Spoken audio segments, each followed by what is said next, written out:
బోధలోకి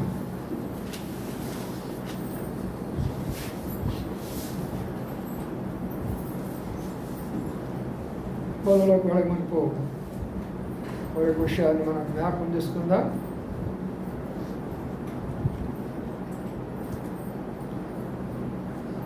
అదే పరమగీతం, అదే పరమగీతము.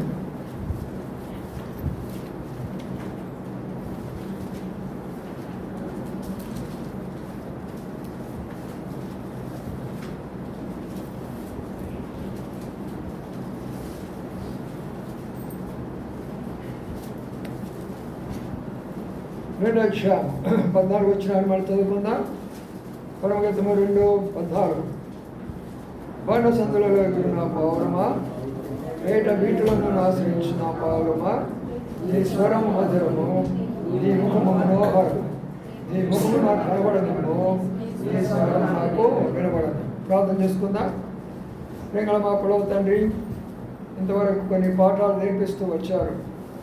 అయా మీ గ్రంథం మహాసముద్రము, ఆకాశ నక్షత్రాలు సూర్యులోని వెలికి కూడా సమానము కాదు ప్రభువా.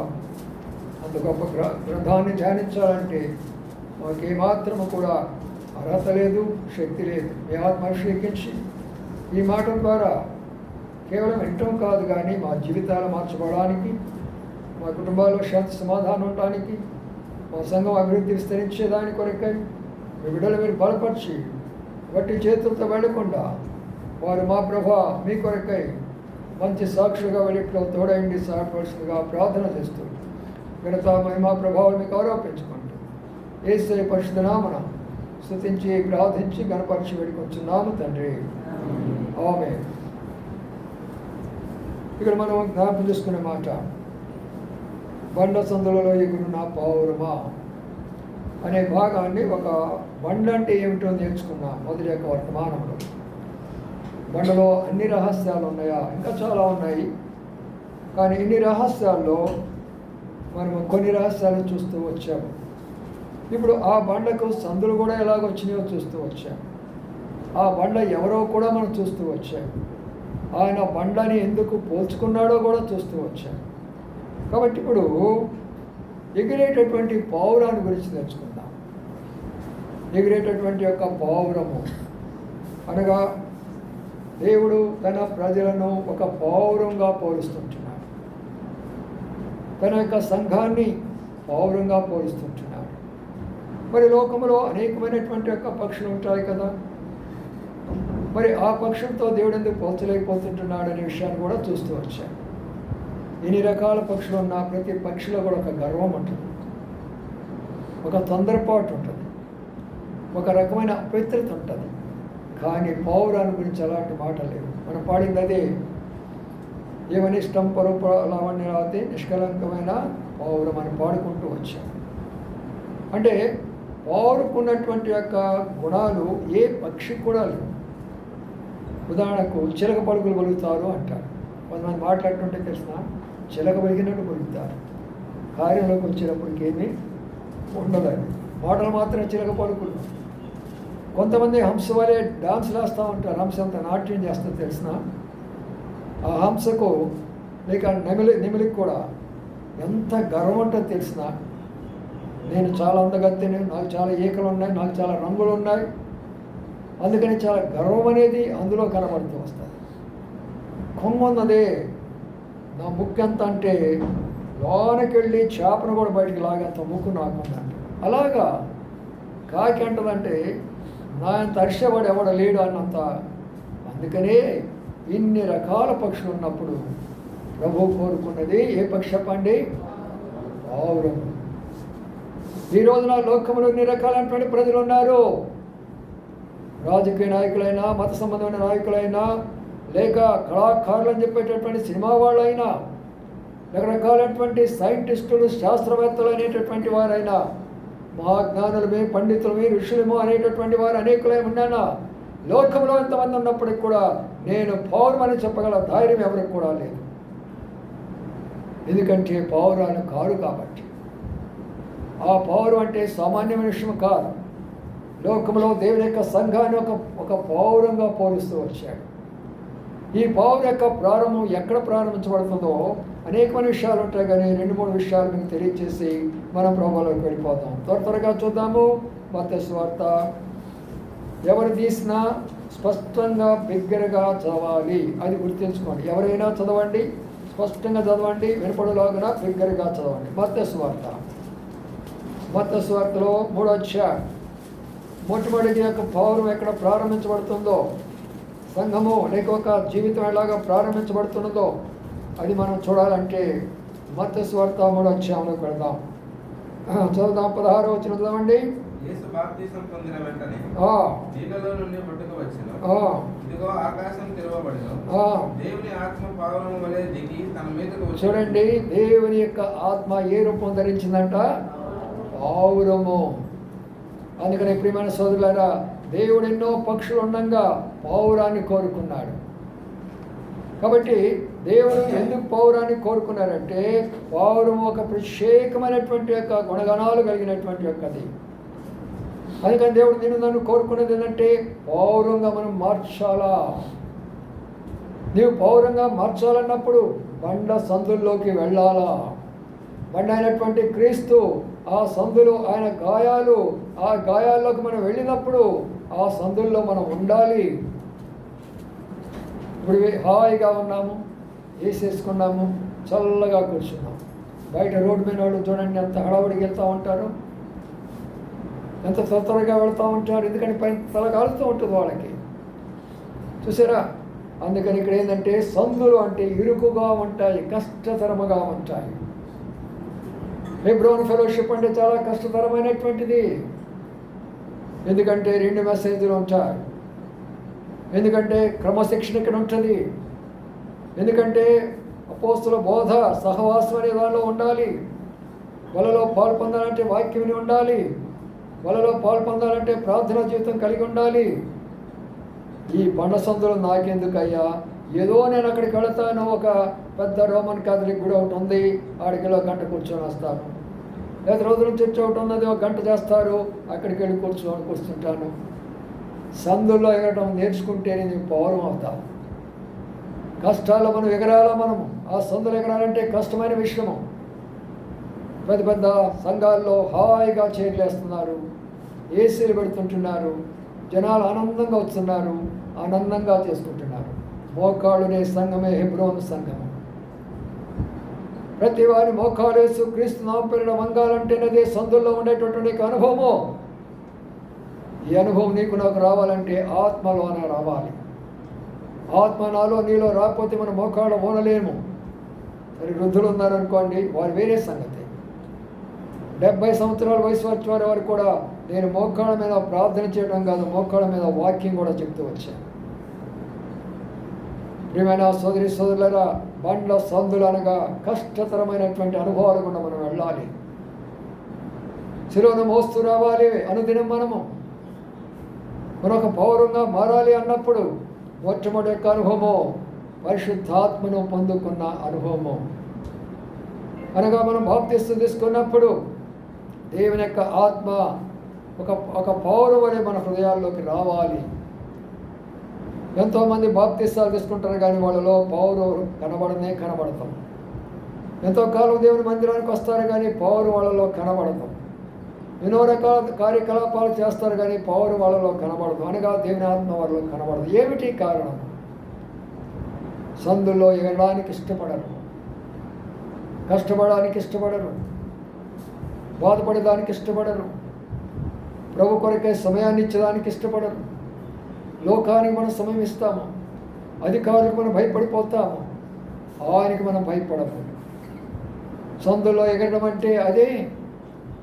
సందులో ఎగరడం అంటే ఎంత దూరమైనా దేవుని సన్నిధికి వెళ్ళాలా, ఎంత సమయమైనా దేవుని సన్నిధిలో గడపాలా, ఆయన స్వరాన్ని మనం వినాలా, ఆయన ఇచ్చింది మనం తీసుకొని వెళ్ళాలా. అప్పుడు ప్రభు పిలుస్తున్నాడు, నీవు నా పౌరమే, నీ ముఖం నాకు కనబడాలా, నీ స్వరం నాకు వినబడాలా. ఏదో ఎప్పుడు దేవసేవకుడు ఒక్కడే చెప్పడమే కాదు, దేవుడు మన స్వరాలు వినాలని కోరుతుంటున్నాడు. మన స్వరము 3 విధాలుగా వాడాలని ముందుగానే చెప్తూ వచ్చాడు. ప్రార్థించేది మన స్వరమే, ఆరాధించేది మన స్వరమే, దేవుని వాక్యం చెప్పేది మన స్వరమే. చేస్తున్నామా స్వరమా? పౌరాలారా, మనమందరం పౌరం అనుకోండి. ఈ పౌరము, హెబ్రోన్ అనే పౌరము, ఈ 3 లక్షణాలు కలిగి ఉన్నామా ఈ రోజున? మనము ప్రార్థన ప్రభు కొరకై మొరపెడుతూ ఉంటున్నామా? ఆత్మలు నశించిపోతున్నాయి, మొరపెడుతుంటున్నామా? అనేక మంది మార్పు లేని బంధువులు నశించిపోతున్నారు, మొరపెడుతున్నామా? అనేక వ్యాధి బాధలు కలిగిన వారు మరి అనేకమైనటువంటి వాటిల్లో ఉన్నారు, మొరపెడుతుంటున్నామా?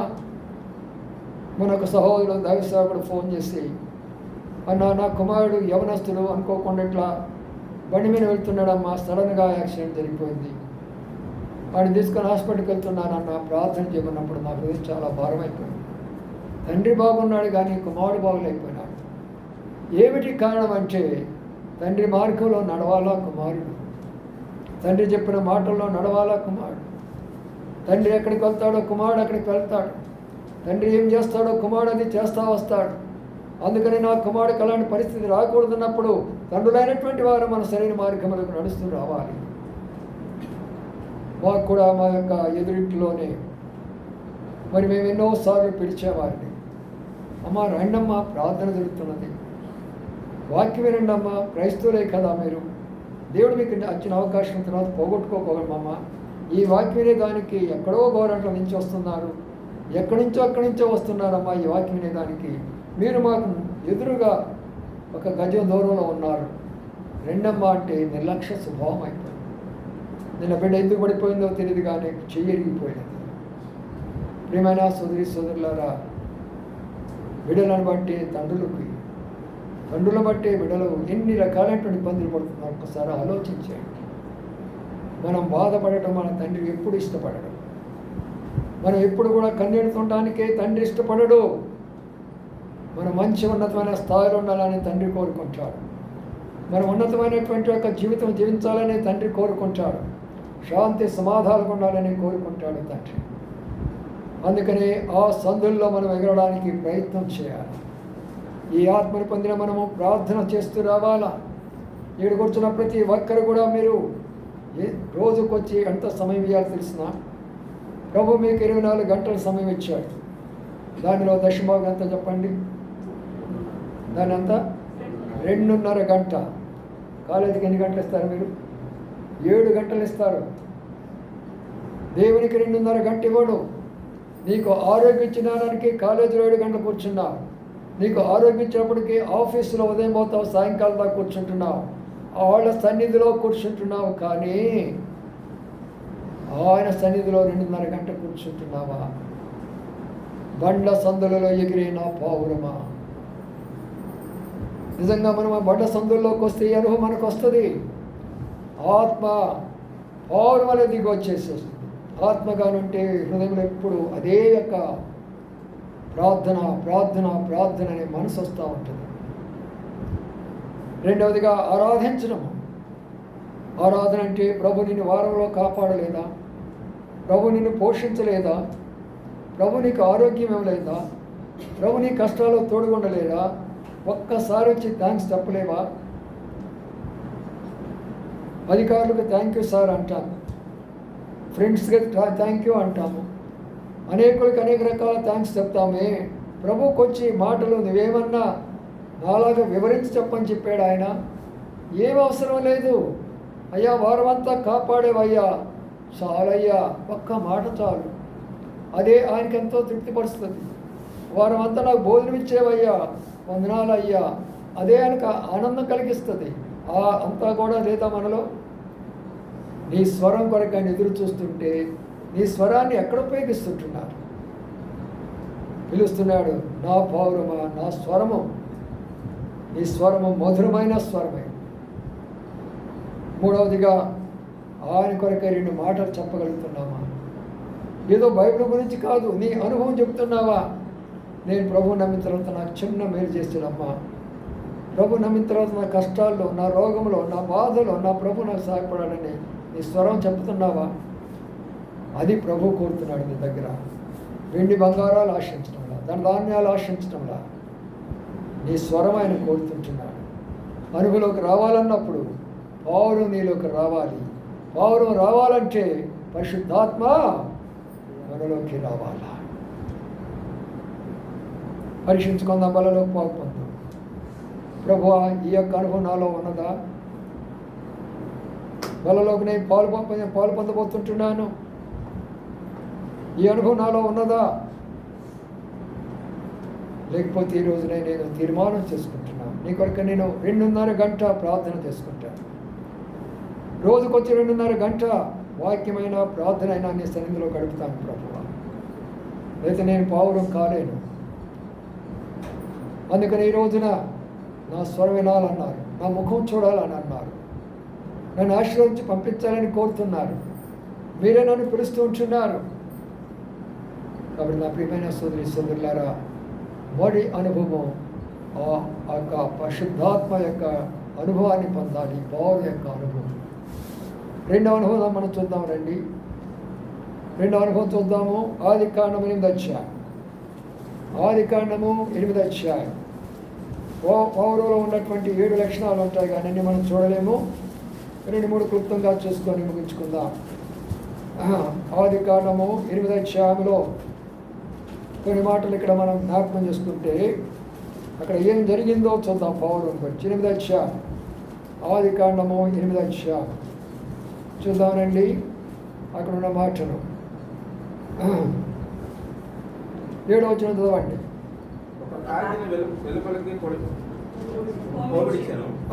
అది బయటకు వెళ్ళి భూమి మీద నుండి నీళ్లు ఇంకిపోవు వరకు ఇటు అటు తిరుగుచుండెను. మరియు నీళ్లు నేల మీద నుండి తగ్గిపోయినో లేదో చూచుటకు అతడు తన యొద్దనున్న నల్ల పావురము ఒకటి వెలుపలికి పోవడిచెను. నీళ్లు భూమి అంతటి మీద నున్నందున తన అరికాలు నిలుపుటకు దానికి స్థలం దొరకలేదు కనుక ఓడలోనున్న అతని యొద్దకు తిరిగి వచ్చాను. అప్పుడు అతడు చేయి చాపి దాన్ని పట్టుకొని ఓడలోనికి తీసుకెళ్ళండి. 2 పక్షులు ఉన్నాయి ఇక్కడ. 2 పక్షులు కూడా నోహ ఓడలోనే ఉన్నాయి. 2 పక్షులు ఎక్కడ చెప్పండి? నోహ ఓడలోనే ఉన్నాయి. ఒక పక్షి పేరేంటి? కాకి. రెండవ పక్షి పేరేంటి? పావురము. ఒకే సహవాసంలో ఉన్నాయి. ఒకే కుటుంబంలో 2 ఉంటారు. భర్త కాకి అయి ఉంటే భార్య పావురం అయి ఉంటుంది, లేక భార్య కాకి అయి ఉంటే భర్త పావురం అయి ఉంటారు. ఎందుకు రాశారు ఈ మాటలు? కాకి యొక్క స్వభావము కావు కావు అంటూ ఉంటుంది, ఎప్పుడు అరుస్తూనే ఉంటుంది. అయితే పౌరం ఎలాగా ఉంటుంది తెలిసిన? మౌనంగా ఉంటుంది, చిన్నగా మొలుగుతూ ఉంటుంది. చూసారా ఎప్పుడైనా మీరు? పౌరంకు ఉండేది కాకి ఉన్న లక్షణాలు. ఇప్పుడు నోవహు ఏం చేస్తాడంటే కాకిని ఏం చేస్తున్నాడు? బయట పంపించాడు. అప్పుడు ప్రళయం వచ్చేసింది, చనిపోయినారు, శవాలన్నీ బయట ఉన్నాయి. ఆ తర్వాత అక్కడ అన్ని రకాలైనటువంటి యొక్క జంతువులు చనిపోయినాయి, శవాలన్నీ అక్కడ ఉన్నాయి. ఇక కాకి ఎంత సంతోషమో చూడండి. కాకి ఎంత సంతోషమో! ఈ చనిపోయిన శవాలన్నీ నాయే, చనిపోయిన శవాలన్నీ కూడా నాయే. అందుకని నోవహు చేతిలోంచి బయటికి పంపిస్తే తిరిగి వచ్చిందా కాకి? ఆనందంగా శవాల మీద పడి తింటా ఉంది. ఆనందంగా శవాల మీద పడి తింటూ తింటూ తింటూ తింటూ తింటూ ఉన్నది. లోనికి రాలేదు. 7 దినాల్లో ఒకే సహవాసంలో ఉన్నామని చెప్పుకునే మనము, నోవహు ఓడనేటటువంటి యొక్క హెబ్రోను సహవాసంలో అనేటువంటి మనము, నోవహు అనే నీతిపరుడు అనేటువంటి గొప్ప దైవజనులు ఉన్నటువంటి యొక్క ఈ సంఘంలో ఉన్నటువంటి మనము కాకుల్లాగా ఉన్నామా? పౌరులాగా ఉన్నామా? లోకానికి వెళ్ళి ఏది పడితే తింటున్నామా? ఏది పడితే చూస్తున్నామా? ఏది పడితే తాగుతున్నామా? అందరితో అలాగా జీవిస్తూ ఉంటున్నామా? పరీక్షించుకుందాం. ప్రభువులలోకి పోకుండా, ప్రభువా నేను నీ సన్నిధిలో ఉన్నాను, కాకిలాగా ఉన్నాను. నేను లోకమే నాకు అనుకుంటున్నాను, ఈ లోకమే శాశ్వతం అనుకుంటున్నాను. నేడు చూడండి ఇశ్రాయేలు యొక్క దేశాన్ని, ఎంత భయంకరమైన పరిస్థితి తెలిసిన, ఎంత భయంకరంగా అయినటువంటి యుద్ధం అక్కడ జరుగుతుందో తెలిసిన. వేలాది ప్రజలు చనిపోతున్నారు. ఒక తండ్రి బిడ్డలే వాళ్ళందరూ, అబ్రహాము సంతతే వాళ్ళందరూ కూడా. కానీ వారిలో ఉన్నటువంటి యొక్క దౌర్భాగ్యం ఏంటంటే క్రీస్తుని నమ్మలేని కారణం చేత ఆ పరిస్థితి వాడికి వచ్చింది. లేకపోతే వాడికి ఆ పరిస్థితి రాదు. వారు ఏం కోరేది తెలుసా? క్రీస్తు ప్రభును సిలువ అక్కడికి వేస్తూ వేయమని కేకలేశారంట. ఎవరు కేకలేసింది? ఇశ్రాయేలు యూదులు. ఎవరిని కేకలేయమని చెప్పారు? యేసు ప్రభుని కేకలేయమని అన్నారు, ఆయన సిలువేయమన్నారు. పెద్ద పెద్ద కేకలేశారు. ఆయన ఒక గవర్నర్ అయ్యండి, ఒక అన్యుడయ్యండి, ఒక సత్యాన్ని తెలుసుకున్నవాడు, నేను ఈ పని చేయలేను, ఆయన నీతిమంతుడు, నేను ఎలాగేయగలను అన్నప్పుడు దీనికి నేను రక్తాపరాధగా నేను ఉండను, నేను సిరివేశానంటే నేను రక్తాపరాధ అయిపోతాను. వాడు కోరుకున్నది తెలిసిన ఇశ్రాయేలీయులు, ఆ రక్తము మా మీదనో అతడితో ఊరుకోలా, మా బిడ్డల మీదనో ఈరోజు రక్తం పారుతుంది. అక్కడ బైబిల్ అంతా సత్యమో చూడండి. రక్తము పారడానికి కారణము క్రీస్తు ప్రభును ద్వేషించడం, క్రీస్తు ప్రభును సిలివేయటం, క్రీస్తు ప్రభును చంపివేయటం. అందుకని నా ప్రియమైన సోదరి సోదరులారా, మనం ఆయన పౌరు వలె మారాలన్నప్పుడు ఓడలోంచి బయటికి వెళ్ళినటువంటి మనము లోకానికి ఆ శవాల మీదకి వెళ్ళొద్దండి. ఎందుకు ఇక్కడ శవాలను వాడుతున్నారు అంటే, ప్రభుని ఎరిగిన వాళ్ళందరూ ఆత్మీయంగా చనిపోయినటువంటి వారు. కొంతమంది ఎరిగారని చెప్పుకుంటూ నామకార్థంగా ఉన్నావా, వారు చనిపోయినటువంటి వారే. అందుకని ఆ శవాల మధ్యలో మనం ఉన్నప్పుడు ఆడి ముక్కలను మనం తినకూడదు. ఒక సందర్భం ఇదే జరిగింది. ఈ కాకి వెళ్ళి ఒక శవం మీద ఉండి తింటా కూర్చుంది. తింటా కూర్చుంటే దాని కాళ్ళు ఆ శవంలో ఏమైపోతున్నాయంటే లోనికి ఇంకా లోతుగా లోతుగా వెళ్ళిపోతున్నాయి. బాగా తింటా ఉంది, హాయిగా ఉంది. ఎంత బాగుందో తినటానికి ఆ మాంసం. చచ్చిపోయినటువంటి ఒక జంతువు యొక్క మాంసం తింటా ఉంటే ఎంత బాగుంటుందో కాకులకి. కానీ తన యొక్క కాళ్ళు ఎక్కడికి వెళ్ళిపోతున్నాయి చెప్పండి? లోనికి పోతున్నాయి. ఎంత లోనికి పోయినాయి అంటే బయటికి రాలేనంత లోనికి పోయినాయి. ఇంతలోకి ఒక్కసారిగా వచ్చింది ప్రళయం, ఒక్కసారిగా వచ్చింది ఆ తుఫాను, ఒక్కసారిగా వచ్చింది అలా. ఇప్పుడు ఏమైపోయింది చెప్పండి? కాకి శవంతో పాటు కాకి ఏమైపోయింది? శవం అయిపోయింది.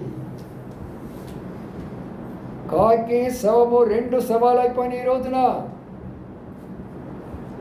మనం ఏమనుకుంటున్నామంటే, నాకు బాగానే ఉంది, బాగానే తింటున్నాను, బాగానే జరిగిపోతున్నది, నాకే ఇబ్బంది లేదు, నాకే ఎరుకు లేదు, నాకు ధనం ఉన్నది, నా ఇష్టం వచ్చింది తింటున్నాను, ఇష్టం వచ్చిన దగ్గరికి వెళుతున్నాను. కాళ్ళు దిగి ఎంత లోతుగా పోతున్నాయో ఒక్కసారి ఆలోచించి. బయట పీక్కో లేనటువంటి పరిస్థితి ఒక రోజున వస్తుంది. ఆ రోజు నువ్వు ఏడ్చినా లాభం లేదు. ఒక్క అల వస్తుంది నీ మీదకి, నీవు కూడా శవాన్ని అయిపోతూ ఉంటావు. చెప్పినప్పుడు వినాలా మనం? అయ్యా నన్ను కాకిగా చేయగాక. అయితే ఏం చేశారు? అక్కడ ఏం చేశారంటే ఒక పావురాన్ని బయటికి పంపిస్తే ఏం చేసింది? ఇప్పుడు ఆ పావురము బయట ఉండలేక తట్టుకోలేక ఎక్కడికి వచ్చింది? అది విశ్వాస జీవితం, అది నిజమైన క్రైస్తవ జీవితం. ఎంతమంది అయితే దేవుని బిడ్డలుగా మనం ఇక్కడ ఉన్నామో, ప్రభా నన్ను ఒక మంచి పౌరంగా మార్చు. లోకం స్నేహాన్ని నేను ఉండలేను, లోకముతో నేను ఉండలేను, వారి యొక్క మాటలు నేను వినలేను, వారి సహవాసం నేను చేయలేను, వారి స్థలాలకు నేను వెళ్ళలేను, వారి జీవితం జీవించలేను. నాకు అవసరం లేదు ఈ శవాలన్నీ కూడా. నాకు అవసరం లేదు ఈ లోక సంబంధమైనటువంటి ఈ యొక్క ఆహారం, నాకు అవసరం లేదు. నాకు కావాల్సింది నా సహవాసమే, నాకు కావాల్సింది నా వాడే, నాకు కావాల్సినటువంటి నా యొక్క నోహే. ఆ దగ్గరికి నేను తిరిగి వెళతానని చెప్పేసి లోనకు వచ్చేసింది. ప్రియమైన సోదరి సోదరులారా, అనగా పౌరు యొక్క 2వ లక్షణం ఏంటి తెలిసింది ఇక్కడ? పరిశుద్ధత. పరిశుద్ధులంగా మనం జీవించాలా. లోకములో ఉన్నప్పుడు పరిశుద్ధత లేకుండా ప్రభు దగ్గరికి ఎవరు వెళ్ళరు. జాగ్రత్త సుమా. చివరి దినాల్లోకి వచ్చేమో. ఒకవేళ దావీదు మరి దానియేలు గ్రంథంలో రాయబడినటువంటి ప్రవచనము చివరికి కానీ జరగాలి అంటే, యోవేలు గ్రంథంలో రాయబడినటువంటి ప్రవచనం జరగాలి అంటే అది ఇశ్రాయేలు దేశం దగ్గరే ప్రారంభించబడాల. ఇప్పుడు అది ఎంత పరిస్థితికి దారితీస్తున్నదంటే, ఇశ్రాయేలు ఆ యొక్క సొలొమోను టెంపుల్ అద్భుతంగా కట్టించినప్పుడు ఆ టెంపుల్ అంతా కూడా పడగొట్టేసి అక్కడ ముస్లిమ్స్ అంతా కూడా కలిసి అక్కడ డోమ్ ఆఫ్ రాక్ అని ఒక పెద్ద దాన్ని నిర్మించారు వాళ్ళు, మసీదుని. దానిని పడగొట్టడానికి ఇశ్రాయేలు పూర్తిగా ప్రయత్నం చేస్తున్నారు. అది పడిపోయింది అంటే అరేబియన్స్ అంతా ఒకటైపోతారు, ముస్లింలు, క్రైస్తవులంతా, క్రిస్టియన్ దేశాలంతా ఉంటుంది. అదే మూడో ప్రపంచ యుద్ధం. ఆ సమయంలో సంఘం ఉండదు భూమి మీద. ఎప్పుడైతే మూడో ప్రపంచ యుద్ధం స్టార్ట్ అయిపోయి ఇప్పుడు అక్కడ వరకే వారి యొక్క బాంబుల శబ్దాలు వినబడుతున్నాయి, ప్రపంచానికి వినబడటం లేదు. ఒక్కసారి కూడా ప్రపంచ యుద్ధం అయిందంటే ఏ దేశం మీదకి, ఏ రాష్ట్రం మీదకి, ఏ రూపంలో వస్తాయో బాంబులు మనకు తెలీదు. రెండొక మాట ఉన్నది, రెండో పేతురు రాష్ట్రపత్రికలో ఒక మాట ఉన్నది. రెండో పేతురు రాష్ట్రపత్రిక 3వ అధ్యాయము అక్కడ ఒక మాటను మనం గమనించినట్లయితే, ప్రియులారా, శ్రేష్టమైనటువంటి యొక్క తలపు చూడండి, దేవుడు దీన్ని దేని కొరకై నిల్వ చేస్తున్నాడు అనే దాన్ని మనం చూద్దాం. 3వ అధ్యాయం, పేతురు రాష్ట్రపత్రిక 3వ అధ్యాయము చూడండి. ఇక్కడున్న మాటను మనం జ్ఞాపకం చేసుకుందాం. 7వ వచనము చదవండి.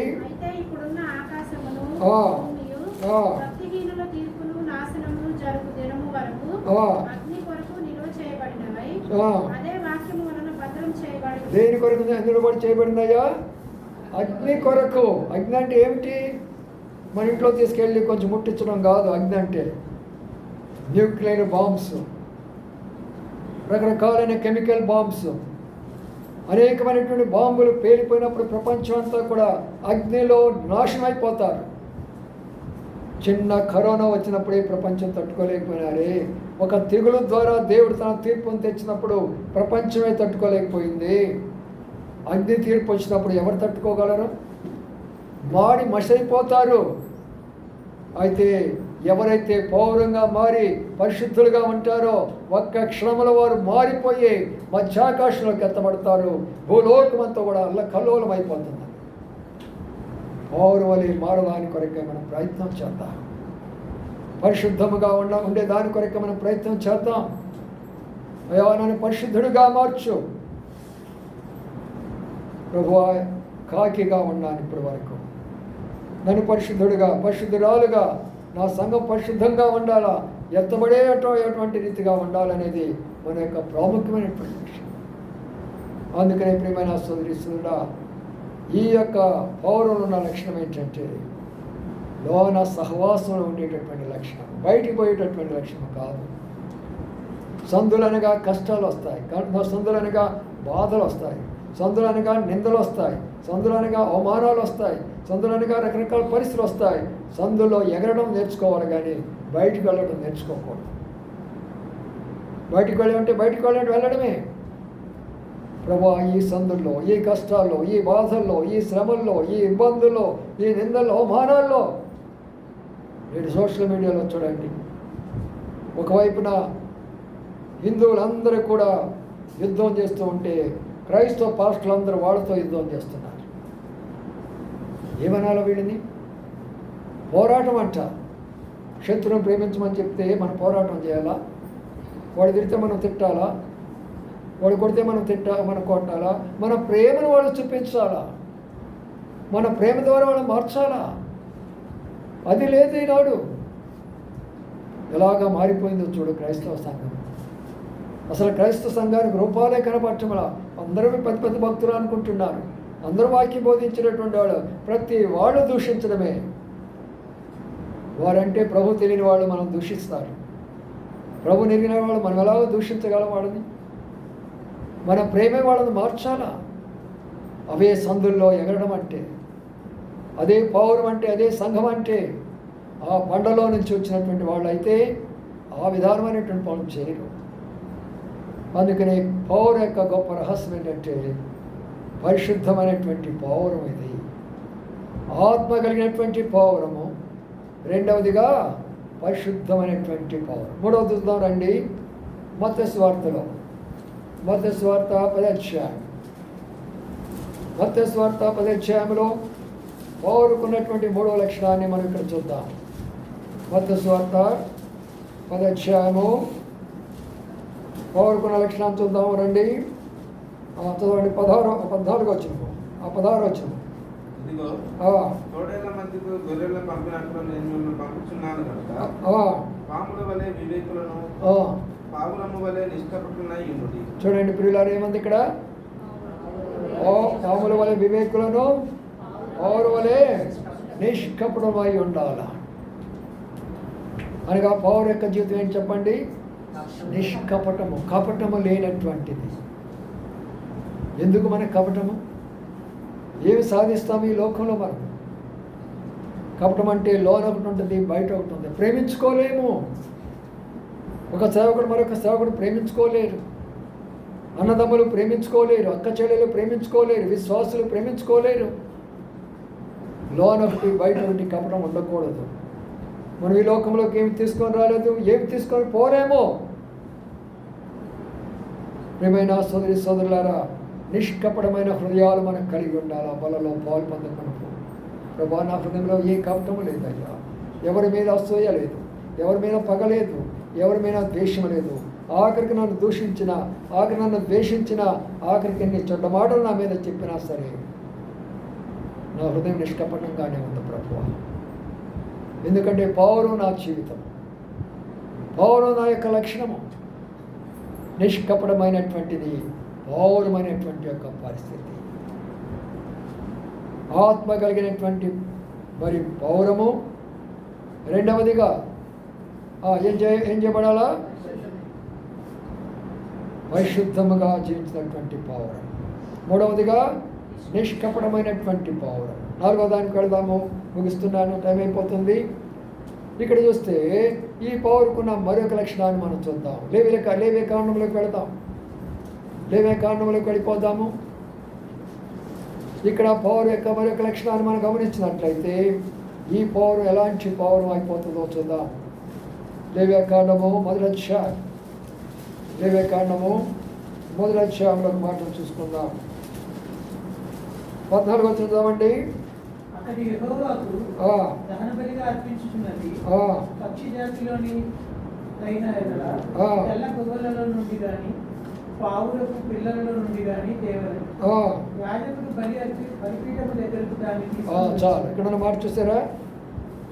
ఈ యొక్క పౌరం దేని కొరకంట? బలి కొరకాయ. అంటే ఏంటది? దహన బలి కొరకాయ. అంటే దాని అర్థం ఏంటి తెలిసిన? పౌరులను మనము ప్రభు కొరకు ఒక బలి అయిపోతాం అనేక సందర్భాల్లో. అనగా మనమే సమర్పించుకుంటాము, త్యాగం చేస్తాము. మన సమయాన్ని, మన తలాంతులు, మన ధనాన్ని, మన శరీరాన్ని, మన బంధువులను, మన ఉద్యోగాలను, మన పెన్షన్లను, మనకు కలిగిన సమస్తాన్ని కూడా దహన బలి చేసుకుంటాము. పౌరం అనగా సమర్పణ, త్యాగం అనే దాని యొక్క అర్థం. పౌరం అనగా పరిశుద్ధత అనే అర్థము. పౌరం అనగా నిష్కల్మషం అనే దాని అర్థము. పౌరం అనగా ఆయన యొక్క ఆత్మకు సాదరిస్తుంది. ఎన్ని విషయాలు ఉన్నాయో చూశారు కదా. ఇంకొక తలపు ప్రవహిస్తుంటున్నాడు. పరమగీతంలో ఆ మాట చూసుకొని ముగించుకుందాం. పరమగీతంలో ఆఖరి మాట,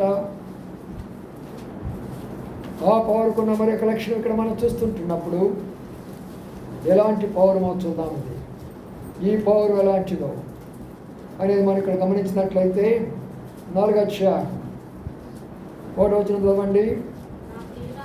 నా ప్రియురాలా, నీవు సుందరివి, నీవు సుందరివి, నీ ముసుగుకుండా నీ కన్నులు గువ్వ కన్నుల వలె ఉన్నాయట. బా, గువ్వ అంటే ఇంగ్లీష్లో డోవ్ అని ఉంటుంది. ముసుకోకుండా కన్నులు కనపడుతున్నాయి ప్రభు. ముసుగు అంటే దేనికి గుర్తు తెలిసిన?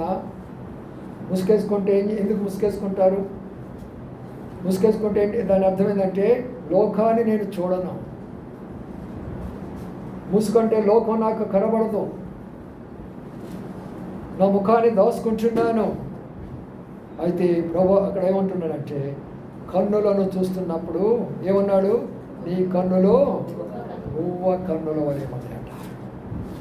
గువ్వ కన్నులు అంటే అర్థం తెలిసిన ఎప్పుడు కూడా గువ్వ కన్నుల్లో ఎప్పుడు చూసిన వాళ్ళు తెలుస్తుంది. పావురం యొక్క కన్నుల్లో నీళ్లు ఉంటాయి. ఎప్పుడు నీళ్లు ఉంటాయి పావురం యొక్క కన్నులో. అనగా దేవుని యొక్క బిడ్డలైనటువంటి మనము కన్నీటితో ఉండాలి. అనగా ప్రార్థనా జీవితం కలిగి ఉండాలి. అనేకుల కొరకై కన్నీరు కారుస్తూ ఉండాలి. మార్పు లేని మన బిడ్డల కొరకై కన్నీరు, మార్పు లేని మన బంధువుల కొరకై కన్నీరు, మార్పు లేని లోకం కొరకై కన్నీరు, కష్టాల్లో బాధల్లో శ్రమలు ఉన్నవారి కొరకై కన్నీరు, హాస్పిటల్లో ఉన్నవారి కొరకై కన్నీరు, అనాథులుగా ఉన్న వారి కొరకై కన్నీరు, విధవరాండ్రుగా ఉన్న వారి కొరకై కన్నీరు, దిక్కులేని వారి కొరకై కన్నీరు. అది నిజమైనటువంటి సంఘం ఈ లోకము, అది నిజమైనటువంటి పౌరం ఈ లోకము. అందుకని ప్రియమైన సోదరి సోదరుడా, మధ్యాహ్నకాల సమయంలో ప్రభువా, నా యొక్క కళ్ళు కూడా నా కొరకై కాదయ్యా, నీ కొరకై కన్నీరు కార్చాలి, నీ ప్రజల కొరకై కన్నీరు కార్చాలి. బండ సందులలో ఎగురు నీ పౌరమా. ఆఖరి మాట తెలిసిన ఎగిరే పౌరం ఇది ఎగిరే పౌరము. భూమి మీద ఉండే పౌరం కాదు ఇది ఎగిరేటటువంటి పౌరం. ప్రభువు యేసు క్రీస్తు వారు వచ్చినప్పుడు మధ్యాకాశంలో వచ్చినప్పుడు ఎగిరి ప్రభు దగ్గరికి వెళ్ళేటటువంటి సంఘం ఇది. పౌరుకున్న ఆఖరి లక్షణం ఏంటంటే ఎగిరిపోతూ ఆయనకు మధ్యాకాశంలో కలబోతున్నది ఆ సంఘం. ఆ సంఘంలో మనల్ని చేర్చినారు, ఆ సంఘంలో మనం ఉన్నాము. ప్రియమైన సోదరి సోదరులారా, బండ్ల సందులలో ఎగురున్న పౌరమా అనే మాటలో 2 వర్తమానాలు వింటూ వచ్చాము. ఒక్క వచనము 2 మాటల్లో ఎన్ని రకాలైనటువంటి యొక్క ఆత్మీయమైనటువంటి అర్థాలు మనం వింటూ వచ్చాము. ఇప్పుడు కానీ మనకు అర్థమవుతుందా? పౌరంలాగా ఉన్నావా, కాకిలాగా ఉన్నావా? కొన్నిసార్లు నల్ల పౌరాలు కనపడతాయి, అవే కాకులు అనుకుంటారు. కొన్ని కాకులను నల్ల కాకులను చూసి ఇవే పౌరాలు అనుకుంటారు. అలాగ ఉండొద్దు, తెల్ల పౌరాల్లాగా ఉందాం. అనగా పరిశుద్ధమైన జీవితం జీవిస్తాం, నిష్కపటమైన జీవితం జీవిస్తాం. హృదయాలు నిష్కపటంగా ఉంచుకుందాం, ఏ కపటము లేకుండా ఉంచుకుందాం. అవసరమైతే బలైపోదాం, ప్రభు కొరకై బలైపోయే పౌరంగా కనబడుతూ వద్దాం. లోకము నాకొద్దు, దేవుని ప్రజలు నాకు కావాలా, బంధువులు నాకొద్దు, దేవుని బిడ్డల సహవాసం నాకు కావాలా, నా స్నేహితులు నాకొద్దు, దేవుని బిడ్డల యొక్క సహవాసం నాకు కావాలని ఓడలోనికి వచ్చిన వారిగా ఉండాలి. చివరిగా ఎగిరిపోయేటటువంటి యొక్క పౌరం ప్రభును కలుసుకోవడానికి కొరకై మధ్యాకాశంలో ఆయనతో ఉండబోయే పౌరంగా ఉండాలి. ఇంత లోతైన సత్యాలు ప్రభుత్వంతో మాట్లాడుతుంటాడుగా మనమే పరీక్షించుకుందాం. రండి, ప్రార్థన చేసుకుందాం. అందరూ మోకాళ్ళ మీదకి రండి, కళ్ళు మూసుకోనండి, హృదయాన్ని చూసుకోనండి. ఒక్కసారి నా ప్రియమైన సహోదర సహోదరి, మార్పు చెందినావా? బండ నీ కొరకై పగలగొట్టబడిందని విన్నావే. బండ పగలగొట్టబడి అందులో సందులు ఏర్పడ్డాయి. యేసు క్రీస్తు వారు నీ కొరకై కొట్టబడ్డాడు, సందులు ఏర్పడ్డాయి. ఆ సందుల్లో ఎగురుతున్నావా? ఒక పౌరం వలె, పరిశుద్ధమైన పౌరం వలె ఎగురుతున్నావా? దేవుని యొక్క ఆత్మ కలిగిన పౌరం వలె ఎగురుతున్నావా? ఎలాగ ఎగురుతున్నావు నీవు? ఇరుకైనటువంటి మార్గం అది, విశాలమైన మార్గము కాదు. దేవుని సంఘములు ఉంటే క్రమశిక్షణ, దేవుని సంఘములు ఉంటే పరిశుద్ధత, దేవుని సంఘములు ఉంటే త్యాగము, దేవుని సంఘములు ఉంటే నిష్కపటము, దేవుని సంఘములు ఉంటే బలైపోవటము. పౌరవులో ఉన్న ఏ లక్షణాలు మనలో ఉన్నాయో ఒకసారి మనం పరీక్షించుకుందాం. ప్రభువులకు వెలక మునుపు ప్రభువా నన్ను పౌరంగా మార్చయ్యా, కాకిగా మార్చవద్దు. ప్రభువా నీ పరిశుద్ధం నాకు ఇవ్వు. నువ్వు వచ్చినప్పుడు నేను ఎత్తబడాలి కానీ విడిచిపెట్టబడాలి. ప్రభువా నువ్వు వచ్చే పరిస్థితులు కనబడుతున్నాయి, ప్రపంచ యుద్ధాలు కనబడుతుంటున్నాయి. ఒకవేళ విడబడితే నేను కూడా భయంకరమైన ప్రపంచ యుద్ధాల్లోకి జారిపోతే నా పరిస్థితి ఏమిటి? అయ్యా ఈరోజు పశ్చాత్తాపడుతున్నాను. అయ్యా నా హృదయాన్ని నీకు ఇస్తున్నాను. అయ్యా నా స్వరము నీ కొరకు ఉపయోగిస్తాను. ప్రార్థనే స్వరము, ఆరాధననే స్వరము, మీ కొరకైన సాక్షినే స్వరాన్ని నేను నీకు ఇస్తాను ప్రభువా. నా ముఖాన్ని చూడయ్యా, నా ముఖాన్ని ఒకసారి చూడయ్యా. నా ముఖం మీద ఉన్న సంతోషము, నా ముఖంలో ఉన్న దుఃఖము, నా ముఖంలో ఉన్న బాధ వేదన ఒకసారి చూడయ్యా. ప్రభు మనం చూస్తుంటున్నాడు. ప్రియమైన సోదరి సోదరులారా, ఇక్కడ కూర్చున్న ప్రతి ఒక్కరము కూడా పౌరు వలె మార్చబడుతుంది కాక, పౌరు వలె మార్చబడుతుంది కాక.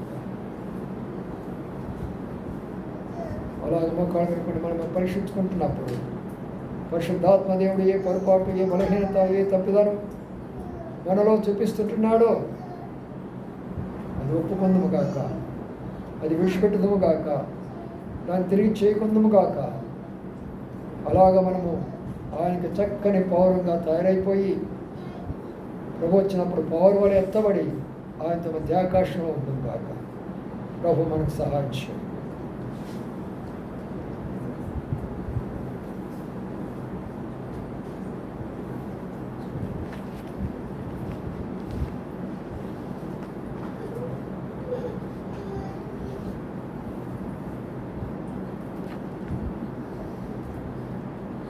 పరిశుద్ధ పరిశుద్ధ పరిశుద్ధ ప్రభువా, వరదూతలైనాని వర్ణింపగలరా, వరదూతలైనాని వరదూతలైనాని వరదూతలైనాని పగలారా.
ప్రభులో ఉన్నది ప్రభు యొక్క శరీరం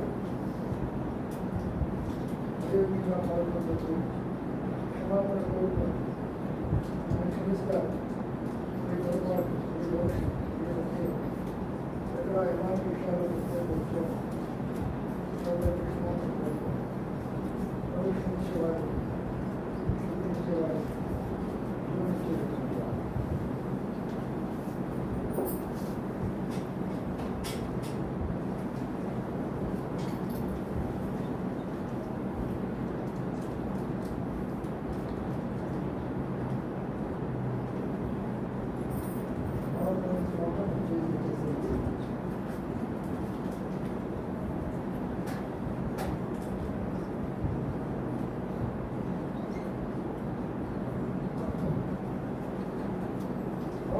में कोई नहीं समझता अगर बात होती है ये बात हमारे कौन क्वेश्चन बंद है तो क्या मुझे सुन करके आगे चले मेरा नाम बोलते हैं हम कर्मा देवान में समझ करके समाज का खातरा मेरा कौन है क्वेश्चन बंद है मेरा साल में पहला नहीं खात मुझे सुनता है क्या मुझे सुन मेरा कौन मुझे मेरा सहारा सुन तो माता देवा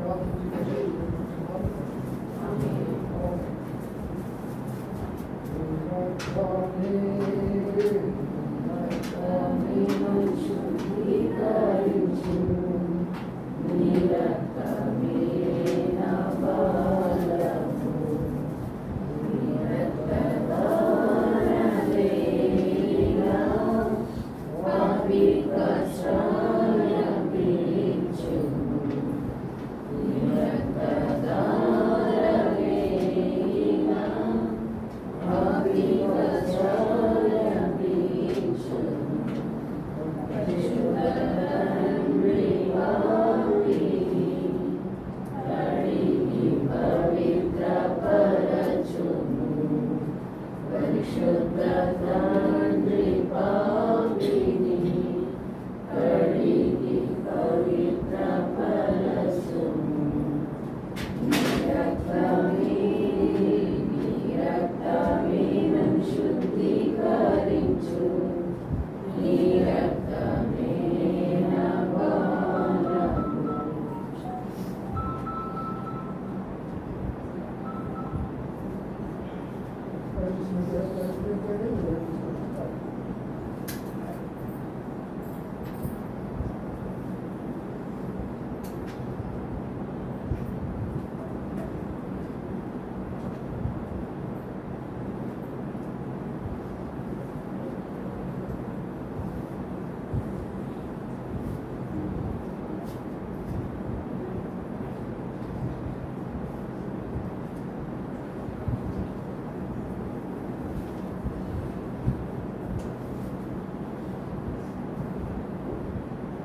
విలువైన రక్తముచే పాప విముక్తి